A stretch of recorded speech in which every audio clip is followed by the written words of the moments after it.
अर्थतन्त्रमा समस्या देखि पनि श्रीलङ्कासँग तुलना गर्न नहुने अर्थमन्त्री शर्माको स्पष्टोक्ति। आयात प्रतिस्थापन नगरे अर्थतन्त्रमा ठूलो चुनौती देखा पर्ने गभर्नर अधिकारीको चेतावनी। बुढी गण्डकी जलविद्युत आयोजना निर्माणको जिम्मा चिनिया कम्पनी गेजवालाई दिने केपी ओली सरकारको निर्णय देउवा सरकारले उल्ट्यायो। स्वदेशी लगानीमा नै निर्माण गर्ने निर्णय। र वैदेशिक रोजगारबाट नेपाल फर्की उद्यम गरेका 8 जना उद्यमीहरूलाई सरकारद्वारा पुरस्कृत। कैलाली स्थित करुण गार्मेन्ट्सका सञ्चालक हरिप्रसाद जैसीलाई उत्कृष्ट उद्यमी राष्ट्रिय पुरस्कार। हामी छौं पल पल तपाईसँग, हिमाल पहाड तराईसँग, साथ छ हाम्रो बढ्ने कदमलाई, सलाम छ ती पोरखी हातहरूलाई, जिन्दगी सजाइदिन्छौँ हामी, हर सासको साथी बन्छौँ हामी, सुरक्षा अनि समृद्धि प्राण छ हाम्रो, हर आफू पनि बचौं, अरूलाई पनि बचाऊ। आजै नेपाल लाइफमा जीवन बिमा गरौँ। हामी हौ नेपाल लाइफ। नेपाल लाइफ, किनकि जीवन अमूल्य छ।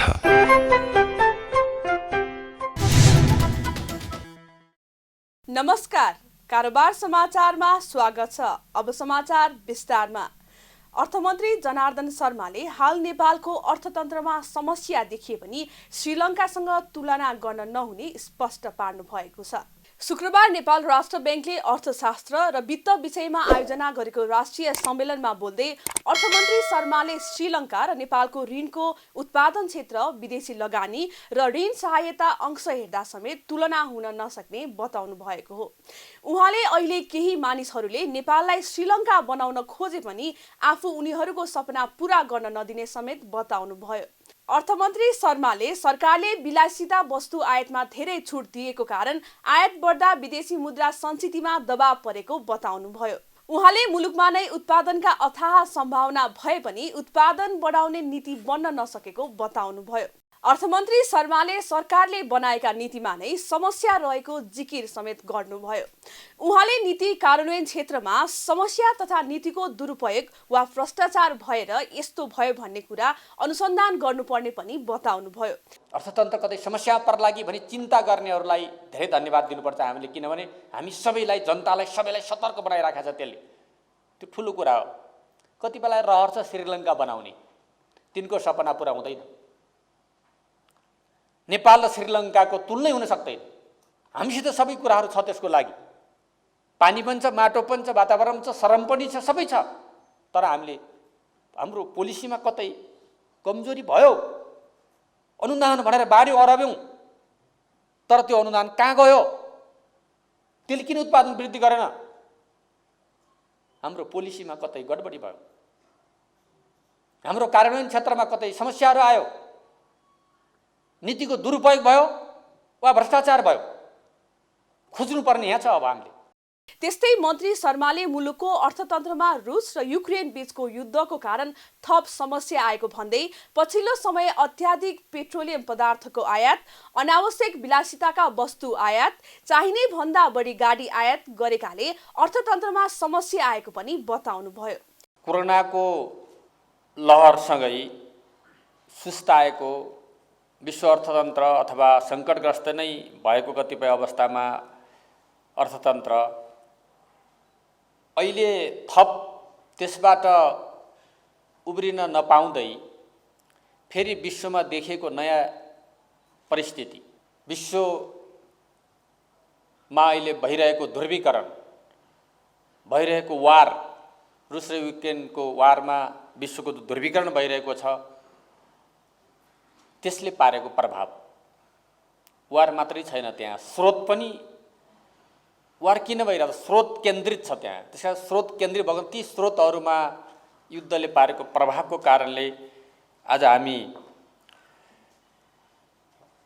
पनि त्यसले असर गरेको छ। के कारणले समस्या पर्यो? तेल बढी आयात गरेर, विलासी वस्तुहरू बढी आयात गरेर, आवश्यकताभन्दा बढी गाडीहरू आयात गरेर, त्यो गाडी मात्रै आयात गरेनौँ कि गाडी आयात गर्दै हामीले यति पेस्की आयातको पेस्की छोड्यौँ कि थप त्योभन्दा अझ धेरै आयात गर्नुपर्ने पेट्रोलियम पदार्थ त्यहीबाट सुरु भएको छ। अर्थमन्त्री शर्माले सरकारले पछिल्लो समय अर्थतन्त्रमा देखिएका नयाँ चुनौतीलाई समाधान गर्ने गरी सरकारले नयाँ प्रविधिको विकास गर्न जरुरी रहेको बताउनुभयो। उहाँले क्रिप्टो करेन्सी र हाइपर फन्डबारे आफूलाई खासै जानकारी नभएको उल्लेख गर्दै प्रविधिले पुर्याएको चुनौतीको सामना गर्न तयार हुनुपर्ने पनि बताउनुभयो। यस्तै अर्थमन्त्री जनार्दन शर्माले अछामका पृथ्वी बहादुर शाहका खातामा अमेरिकाबाट आएको करोडौं रकम फुक्का गरिदिन राष्ट्र ब्याङ्कको सञ्चालक समितिमा रहेका एक सदस्यले नै बार्गेनिङ गरेको आफूले सूचना पाएको खुलासा गर्दै सच्याउन आग्रह पनि गर्नुभयो। राष्ट्र ब्याङ्कको सञ्चालक समितिमा रहेका एक सदस्यले $30,000 माग गरेको उहाँले दावी गर्नुभयो। साथै राष्ट्र ब्याङ्कका गोप्य सूचनाहरू राष्ट्र ब्याङ्ककै उच्च अधिकारीहरूले मिडियामा दिने गरेको आरोप समेत लगाउनुभयो। नेपाल राष्ट्र ब्याङ्कका गभर्नर महाप्रसाद अधिकारीले नेपालको अर्थतन्त्रमा बाह्य क्षेत्र व्यवस्थापन गर्न नसके चुनौती झन थपिने चेतावनी दिनुभएको छ। शुक्रबार नेपाल राष्ट्र ब्याङ्कले अर्थशास्त्र र वित्त विषयमा आयोजना गरेको राष्ट्रिय सम्मेलनमा बोल्दै गभर्नर अधिकारीले अर्थतन्त्रमा बाह्य जोखिम कायम रहेकाले आयातलाई प्रतिस्थापन गर्न नसकेमा अर्थतन्त्रमा चुनौती कायम रहने बताउनु भएको हो।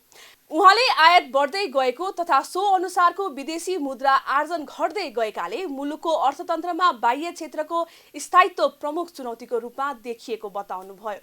गभर्नर अधिकारीले चालु आर्थिक वर्षको सुरुदेखि नै रेमिट्यान्स घट्दै गएको तथा आयात बढेको कारण शोधनान्तर घाटा र ब्याङ्कमा तरलता अभाव रहेको समेत स्पष्ट पार्नुभयो।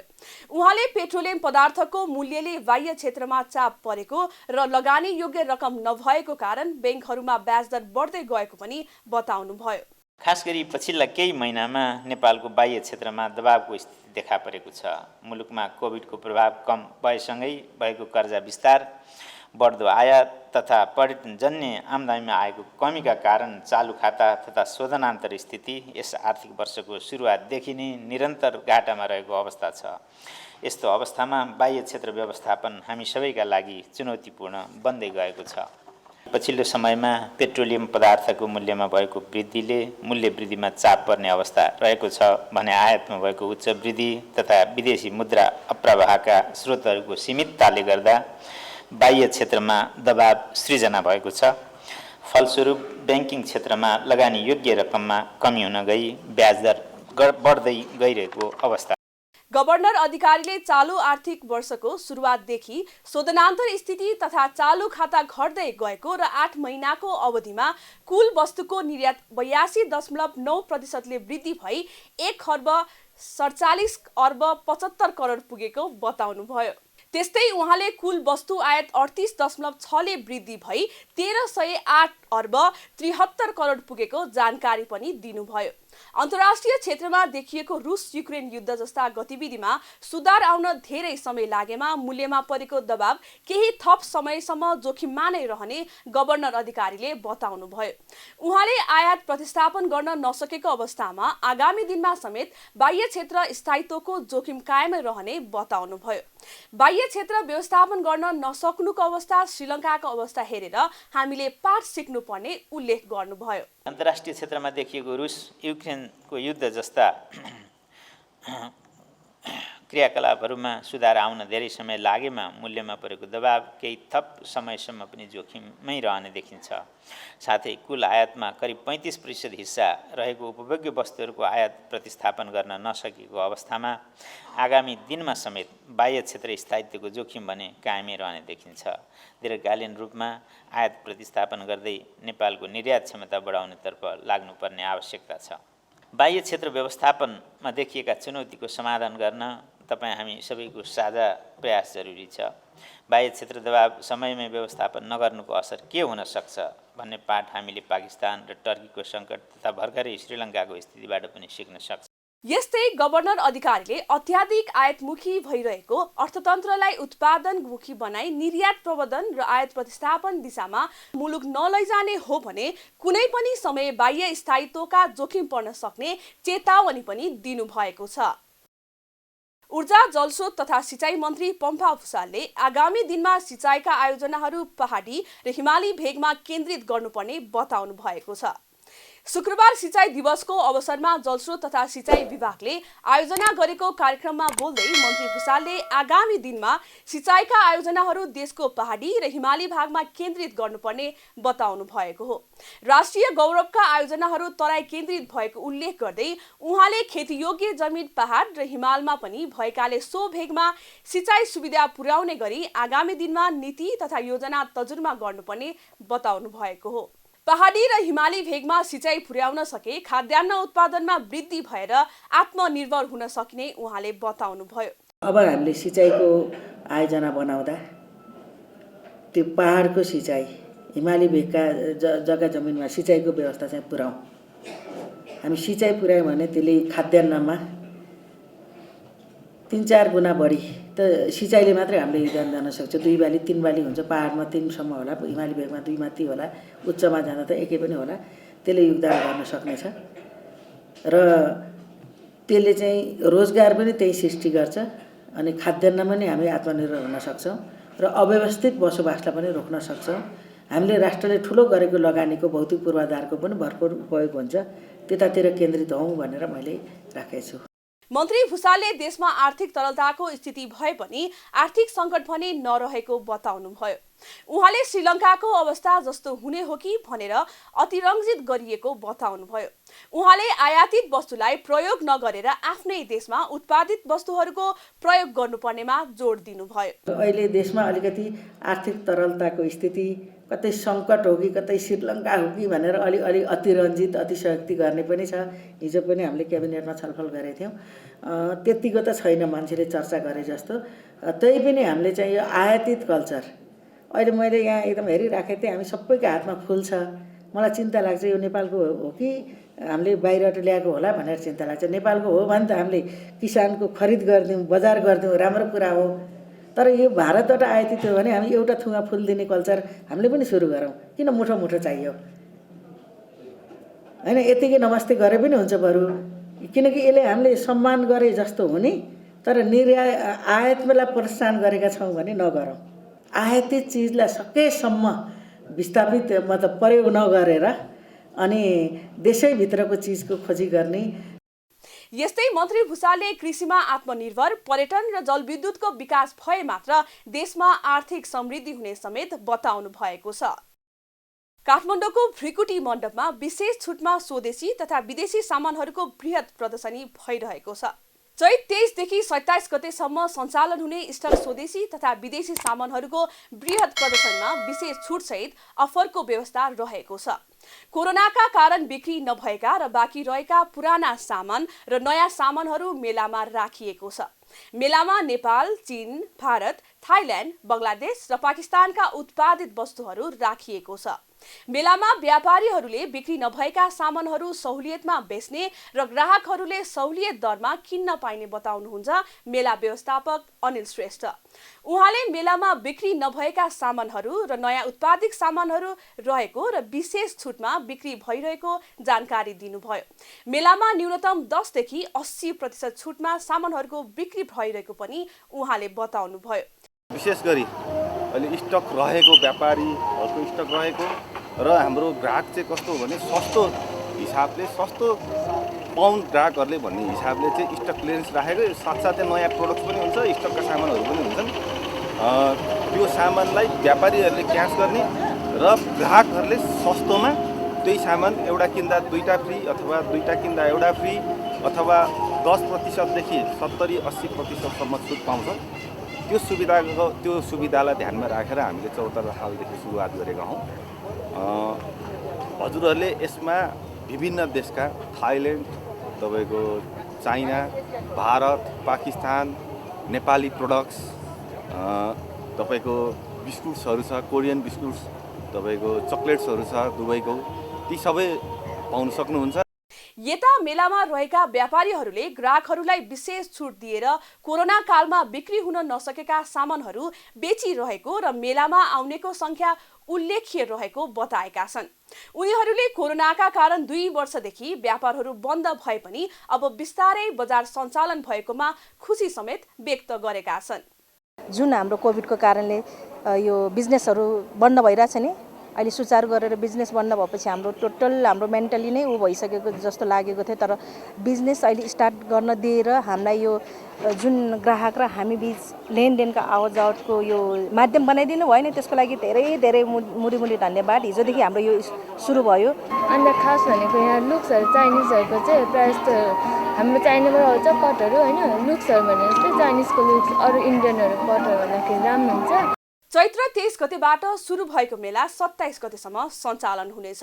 मेलामा पुराना सामग्रीहरू सस्तो र सुलभ दरमा विशेष छुटसहित ग्राहकहरूलाई बिक्री गरिएको आयोजकले जनाएको छ।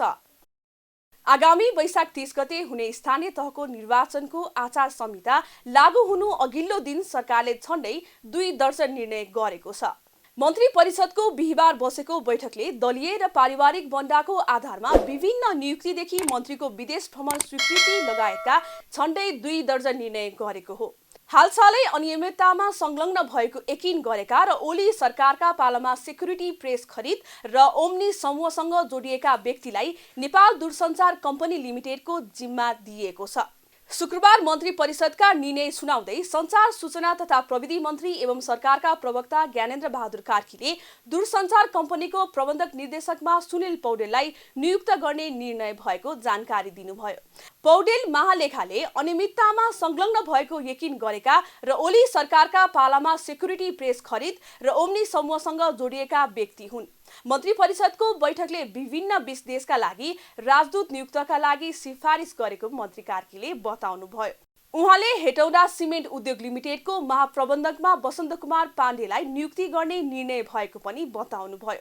नेपाल दूरसञ्चार कम्पनी लिमिटेडको प्रबन्ध निर्देशक पदमा श्री सुनिल पौडेललाई नियुक्त गर्ने, विभिन्न 20 देशका लागि नेपाली राजदूत नियुक्तिका लागि सिफारिस गर्ने, हेटौडा सिमेन्ट उद्योग लिमिटेडको महाप्रबन्धकमा श्री वसन्त कुमार पाण्डेलाई नियुक्त गर्ने। यस्तै मन्त्री परिषदको बैठकले अम्लेखगञ्ज सबस्टेसनको लागि जग्गा प्राप्ति गर्ने र प्रारम्भिक कारबाही चलाउने अधिकारी तोक्ने, पश्चिम सेती कोरिडोर 400 केबी प्रसारण लाइन आयोजनाको लागि जग्गा प्राप्ति गर्ने र प्रारम्भिक कारबाही चलाउने अधिकारी तोक्ने, लाठीनाथ 33 केबी प्रसारण लाइन तथा सबस्टेसनको लागि जग्गा प्राप्ति गर्ने र प्रारम्भिक कारबाही चलाउने अधिकारी तोक्ने निर्णय पनि गरेको छ।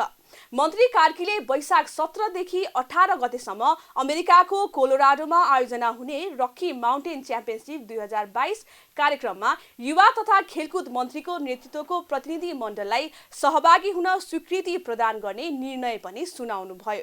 यसका साथै बिहिबार बसेको मन्त्री परिषदको बैठकले हिदी खोला जलविद्युत आयोजना इन्टेक अडिट र पावर हाउस लगायतका भौतिक पूर्वाधारहरू निर्माण गर्न लमजुङ जिल्लाको मस्याङदी गाउँपालिका वडा नम्बर 6 र 7 मा रहेको राष्ट्रिय वन 4.28 हेक्टर जग्गा प्रयोग गर्न स्वीकृति प्रदान गर्ने, विदुषी योगमाया आयुर्वेदिक विश्वविद्यालयको पूर्वाधार निर्माणका लागि सङ्खुवा सभा खाँदबारी नगरपालिका वडा नम्बर 9 र भोजपुर जिल्ला सडानन्द गाउँपालिका वडा नम्बर 6 मा पर्ने जग्गा प्राप्त गरी उक्त जग्गामा विश्वविद्यालयको भवन तथा अन्य पूर्वाधार संरचना निर्माणका लागि निर्माण स्थल तोक्ने निर्णय पनि गरेको छ। 2079 साल वैशाख 17 गतेदेखि 18 गतेसम्म अमेरिकाको कोलोराडोमा आयोजना हुने रकी माउन्टेन च्याम्पियनसिप 2022 कार्यक्रममा माननीय युवा तथा खेलकुद मन्त्रीको नेतृत्वको प्रतिनिधि मण्डललाई सहभागी हुन स्वीकृति प्रदान गर्ने, हिदी खोला जलविद्युत आयोजना इन्टेक अडिट र पावर हाउस लगायतका भौतिक पूर्वाधारहरू निर्माण गर्न लमजुङ जिल्लाको मर्स्याङदी गाउँपालिका वडा नम्बर 6 र 7 मा रहेको राष्ट्रिय वन 4.28 हेक्टर जग्गा प्रयोग गर्न स्वीकृति प्रदान गर्ने, विदुषी योगमाया आयुर्वेदिक विश्वविद्यालयको पूर्वाधार निर्माणका लागि सङ्खुवा सभा खाँदबारी नगरपालिका वडा नम्बर 9 र भोजपुर जिल्ला सडानन्द नगरपालिका वडा नम्बर 6 मा पर्ने जग्गा प्राप्त गरी उक्त जग्गामा विश्वविद्यालयको भवन तथा अन्य पूर्वाधार संरचना निर्माणका लागि निर्माण स्थल तोक्ने। प्रवक्ता कार्कीले सरकारले ज्येष्ठ नागरिकहरूलाई विशिष्ट प्रकारको स्वास्थ्य सेवा उपलब्ध गराउन विशेषज्ञ सेवा सहित एक ज्येष्ठ नागरिक अस्पताल स्थापना गर्न सैद्धान्तिक सहमति प्रदान गर्ने निर्णय गरेको पनि बताउनुभयो। सरकारले 1200 मेगावाट क्षमताको जलाशययुक्त बुढी गण्डकी जलविद्युत आयोजना स्वदेशी लगानीमा नै निर्माण गर्ने तयारी गरेको छ।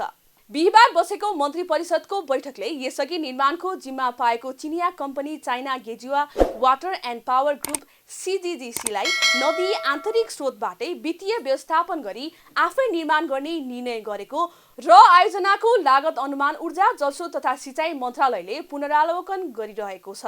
यसअघि पुष्पकमल दाहाल प्रधानमन्त्री भएका बेला 2074 जेठ 8 गते बसेको मन्त्री परिषद बैठकले बुढी गण्डकी चिनिया कम्पनी गेजुवालाई दिने निर्णय गरी जेठ 21 गते सम्झौता गरिएको थियो। त्यतिखेर गेजुवाले गरेको लगानीलाई सरकारले ऋणका रूपमा लिने र आयोजनाबाट बिजुलीको उत्पादन सुरु भएपछि त्यसलाई बेचेर सरकारले ऋण दिने गरी सम्झौता गरिएकोमा त्यसको 6 महिनापछि कार्तिक 27 गते शेरबहादुर देउवा नेतृत्वको सरकारले गेजुवासँगको सम्झौता मुलुकको हित विपरीत रहेको ठहरसहित खारेज गरेको थियो। देउवा नेतृत्वको सरकारले मङ्सिर 8 गते बुढी गण्डकी जलविद्युत आयोजना स्वदेशी लगानीमा नै बनाउने निर्णय गरेको थियो। त्यसपछि केपी शर्मा ओली नेतृत्वको सरकारले उक्त निर्णय उल्ट्याउँदै 2075 असोज 5 गते गेजुवालाई नै दिने निर्णय गरेको थियो। तर पुनः ओली नेतृत्वको सरकारले गरेको निर्णय देउवा नेतृत्वको सरकारले 2078 चैत्र 24 गते उल्ट्याउँदै स्वदेशी लगानीमा नै निर्माण गर्ने तयारी गरेको हो। बुढी गण्डकी जलविद्युत आयोजना सम्बन्धी नेपाल सरकार मन्त्री परिषदको मिति 2075/6/5 को निर्णय खारिज गर्ने। तत्कालीन राष्ट्रिय योजना आयोगका उपाध्यक्ष डाक्टर स्वर्णिम वाग्लेको संयोजकत्वमा गठित उच्च स्तरीय समितिले बुढी गण्डकी जलविद्युत आयोजना स्वदेशी लगानीमा बनाउन स्रोतको अभाव नहुने निष्कर्ष निकालेको थियो। समितिले आयोजना निर्माण गर्न देशभित्र 3 खर्ब 67 अर्ब रुपियाँ स्रोत जुटाउन सकिने निष्कर्ष समेत निकालेको थियो। सरकारले वैदेशिक रोजगारबाट नेपाल फर्की उद्यम गरेका 8 जना उद्यमीहरूलाई पुरस्कृत गरेको छ। श्रम रोजगार तथा सामाजिक सुरक्षा मन्त्रालयले वैदेशिक रोजगारबाट नेपाल फर्की नेपालमा नै उद्यम गर्न प्रोत्साहन गर्न भन्दै देशका विभिन्न स्थानका उत्कृष्ट 8 उद्यमीलाई पुरस्कृत गरेको हो। मन्त्रालयले 6 वटा प्रदेशबाट एक जना छनौट गरी 7 जना उद्यमीलाई नगद 75,000 रुपियाँ सहित उद्यमी राष्ट्रिय पुरस्कार र 1 जनालाई नगद 1,50,000 सहित उत्कृष्ट उद्यमी राष्ट्रिय पुरस्कारबाट पुरस्कृत गरेको छ। सुदूरपश्चिम प्रदेशबाट रोयल कृषि फर्मका अमृत बहादुर शाही, कर्णाली प्रदेशबाट सुलभ पशुपन्छी तथा माछा उत्पादन फर्मका लोकराज भण्डारी, लुम्बिनी प्रदेशबाट बुचा कृषि तथा पशुपक्षी फर्मका गुणबहादुर बुचा, गण्डकी प्रदेशबाट डीकेजी कृषि तथा पशु फर्मका मेघराज गुरुङ, गण्डकी प्रदेशबाटै पोहरा वास इन्डस्ट्रिजका सुनिल कार्की, बागमती प्रदेशबाट ग्लोबल कृषि तथा पशुपन्छीका तर्फबाट शङ्कर कुमार ओली र प्रदेश 1 बाट कसेनी कृषि फर्मका हेमकुमार छाकोटेले उद्यमी राष्ट्रिय पुरस्कार पाउनु भएको छ भने लम्की चुहार नगरपालिका कैलालीका हरिप्रसाद जैसीलाई उत्कृष्ट उद्यमी राष्ट्रिय पुरस्कार दिएको छ। जैसी करुण गार्मेन्ट्सका सञ्चालक हुन्। उहाँहरू सबैलाई आज श्रम रोजगार तथा सामाजिक सुरक्षा मन्त्री कृष्ण कुमार श्रेष्ठले पुरस्कृत गर्नुभयो। ललितपुर महानगरपालिका मेयर चिरीबाबु महर्जनले 5 वर्ष कार्यकालमा ललितपुर महानगरपालिकालाई मुलुककै अब्बल र अनुकरणीय काम गर्ने स्थानीय तहको रूपमा चिनाउन सफल भएको दाबी गर्नुभएको छ। मेयर महर्जनले बिहिबार पत्रकार सम्मेलन गर्दै आफू निर्वाचित भएको 5 वर्षमा गरेको कामको विषयमा जानकारी दिनुभएको हो। पत्रकार सम्मेलनमा उहाँले आफ्नो 5 वर्ष कार्यकालमा ललितपुर महानगरपालिकालाई मुलुककै अब्बल र अनुकरणीय काम गर्ने स्थानीय तहको रूपमा चिनाउन सफल भएको दाबी गर्नुभयो। मेयर महर्जनले 5 वर्षमा महानगरबाट पारित कुल 23 अर्ब 52 करोड 81 लाख 48,981 बजेटमा 13 अर्ब 33 करोड 83 लाख 53,894 रुपियाँ फागुन मसान्तसम्म खर्च गरेको जानकारी पनि दिनुभएको छ। उहाँले 5 वर्षमा महानगरपालिकाले 7 अर्ब 76 करोड 44 लाख 48,214 राजस्व सङ्कलन गरेको जानकारी गराउनुभयो। पूर्वाधार निर्माणमा 5 वर्षको अवधिमा अस्फाल्ट कङ्क्रिट सहितको 32 किलोमिटर सडक निर्माण सम्पन्न भएको भन्दै मेयर महर्जन सडक निर्माणमा ऐतिहासिक सफलता प्राप्त गरेको जिकिर गर्नुभयो। उहाँले महानगरभित्र वडा स्तरीय तथा नगर स्तरीय गरी 7500 विकास आयोजनाहरू सम्पन्न गरेको बताउनुभयो। स्मार्ट सडक बत्ती महानगरका 4 वटा रुटको सडकमा 679 वटा स्मार्ट सडक बत्ती जडान गरेको भन्दै मेयर महर्जनले निर्माण सम्पन्न पूर्वाधार अपाङ्ग मैत्री रहेको बताउनुभयो। 5 वर्षको अवधिमा एस्फाल्ट कङ्क्रिट सहितको 1.5 इन्च मोटाइको 32 किलोमिटर सडक निर्माण सम्पन्न भएका छन्। 5 वटा प्याकेजमा गरी 87 वटा यस्ता सडक निर्माण भएका छन्। पूर्वाधार क्षेत्रतर्फ वडा स्तरीय तथा नगर स्तरीय गरी 7500 आयोजनाहरू सम्पन्न भएका छन्। स्मार्ट सडक बत्ती पहिलो चरणमा कुपुन्दोलदेखि पुलचोक मङ्गल बजार, पुलचोक जाउलाखेल लगनखेल 7 बाटो रुटमा स्मार्ट सडक बत्ती जडान कार्य सम्पन्न भएको छ। यी 4 वटा रुटमा जम्मा 679 वटा स्मार्ट सडक बत्ती जडान भएका छन्। यस अवधिमा महानगरबाट निर्मित सम्पूर्ण पूर्वाधार संरचनाहरू अपाङ्गता मैत्री रहेका छन्। मूलतः वडा भवनहरू, विद्यालय भवन, पार्क, फुटपाथ लगायतका संरचना अपाङ्गता मैत्री छन् भने महानगर परिसरमा लिफ्ट जडान गरिएको छ।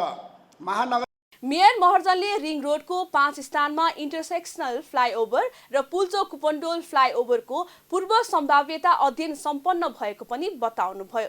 उहाँले ग्वालकोमा इन्टरसेक्सन फ्लाइओभर निर्माण गर्न ठेक्का प्रक्रिया अगाडि बढेको जानकारी दिनुभयो। महानगरभित्रका अमूर्त सम्पदा निर्माणको काम प्रमुख प्राथमिकतामा राखेर आर्थिक अभावमा ऐतिहासिक, धार्मिक, सांस्कृतिक महत्त्व बोकेका जात्रा पर्वका अमूर्त सम्पदा लोप हुन नदिन नगरले 10 लाखसम्मको अक्षय कोष बनाएर काम अगाडि बढाएको बताउनुभयो।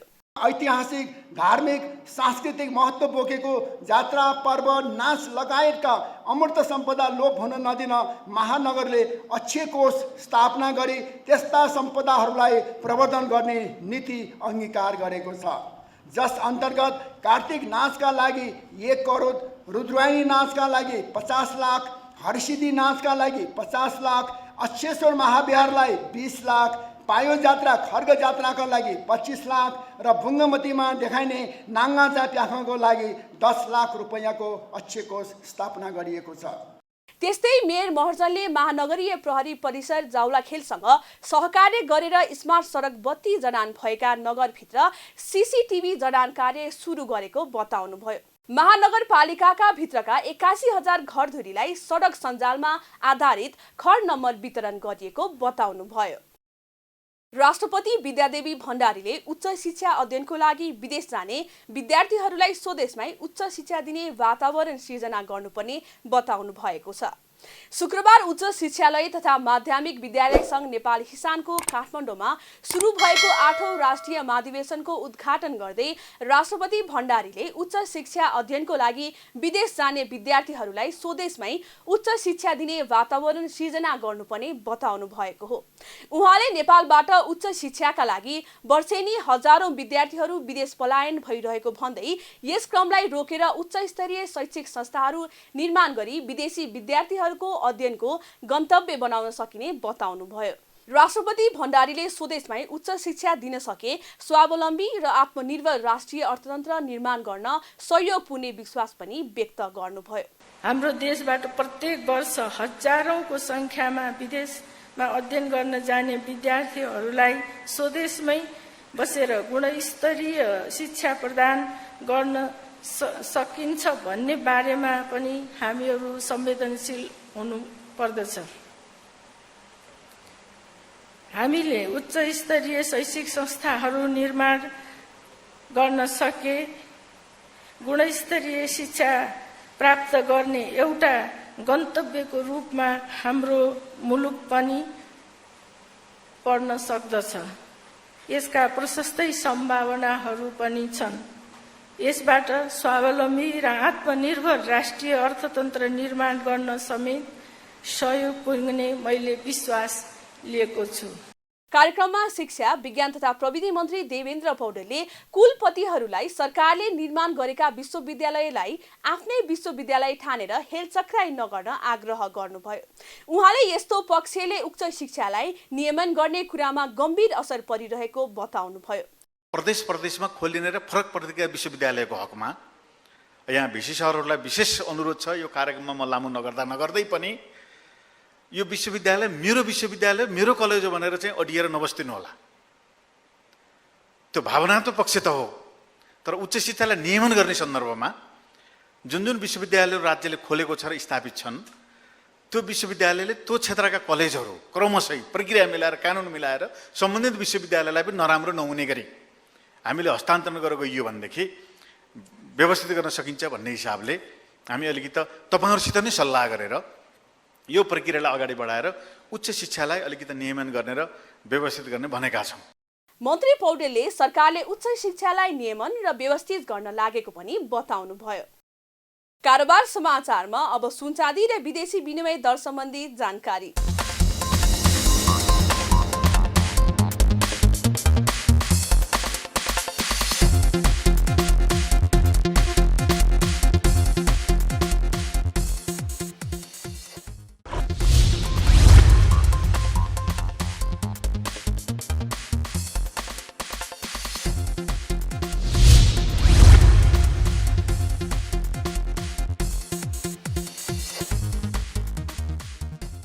बिदा हुनु अघि अहिलेसम्मका प्रमुख समाचार फेरि एकपटक। मुलुकको अर्थतन्त्रमा समस्या देखि पनि श्रीलङ्कासँग तुलना गर्न नहुने अर्थमन्त्री शर्माको स्पष्टोक्ति। आयात प्रतिस्थापन नगरे अर्थतन्त्रमा ठूलो चुनौती देखा पर्ने गभर्नर अधिकारीको चेतावनी। बुढी गण्डकी जलविद्युत आयोजना निर्माणको जिम्मा चिनिया कम्पनी गेजवालाई दिने केपी ओली सरकारको निर्णय। देउवा सरकारले उठ्यायो स्वदेशी लगानीमा नै निर्माण गर्ने निर्णय। र वैदेशिक रोजगारबाट नेपाल फर्की उद्यम गरेका 8 जना उद्यमीहरूलाई सरकारद्वारा पुरस्कृत। कैलाली स्थित करुण गार्मेन्ट्सका सञ्चालक हरिप्रसाद जैसीलाई उत्कृष्ट उद्यमी राष्ट्रिय पुरस्कार। कारोबार समाचार सकियो। हामीलाई बिदा दिनुहोस्। नमस्कार।